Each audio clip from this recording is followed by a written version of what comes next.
Keshod press ક્લબના હોદ્દેદારોની સર્વાનુમતે વરણી કરવામાં આવી।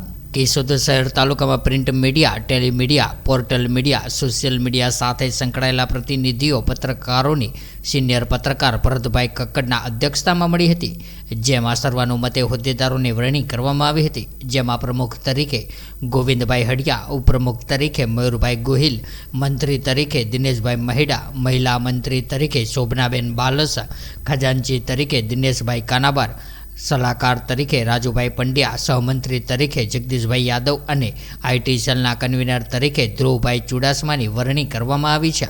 ત્યારે કેશોદ શહેર તાલુકાના નગરજનોને પોતાની સમસ્યાઓ, મુશ્કેલી હોય તો પ્રેસ ક્લબનો સંપર્ક કરવામાં આવશે, તો તેઓની વેદનાને વાચા આપવામાં આવશે। ઉપરાંત સામાજિક ધાર્મિક સંસ્થાઓ અને જ્ઞાતિ સમાજના વિવિધ કાર્યક્રમોને પણ પ્રચાર પ્રસાર કરીને લોકોને પ્રેરિત કરવામાં આવશે।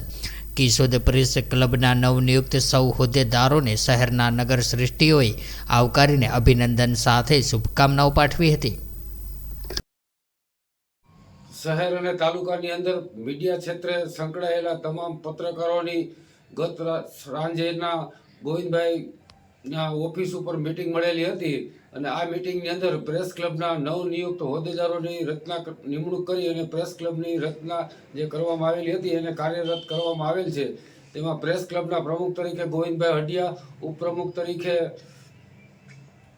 ભાઈ શ્રી મયુરભાઈ ગોહેલ, ખજાનચી તરીકે દિનેશભાઈ કાનાબાર, મંત્રી તરીકે દિનેશભાઈ મહેડા, મહિલા મંત્રી તરીકે શોભનાબેન બાલસ, સહમંત્રી તરીકે જગદીશભાઈ યાદવ, આઈટી સેલના ધ્રુવભાઈ ચુડાસમા અને સલાહકાર રાજુભાઈ પંડ્યાની નિમણૂક કરવામાં આવેલ છે।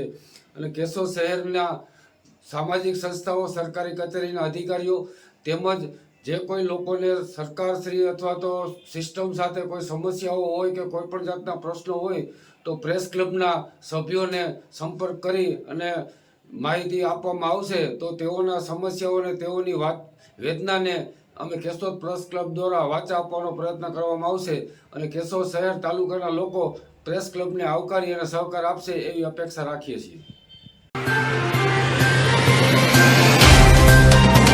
तो व्हाट्सएप, ट्विटर, फेसबुक, इंस्टा जहाँ भी आपका अकाउंट है, इसे शेयर बटन के द्वारा वहाँ पर शेयर करें।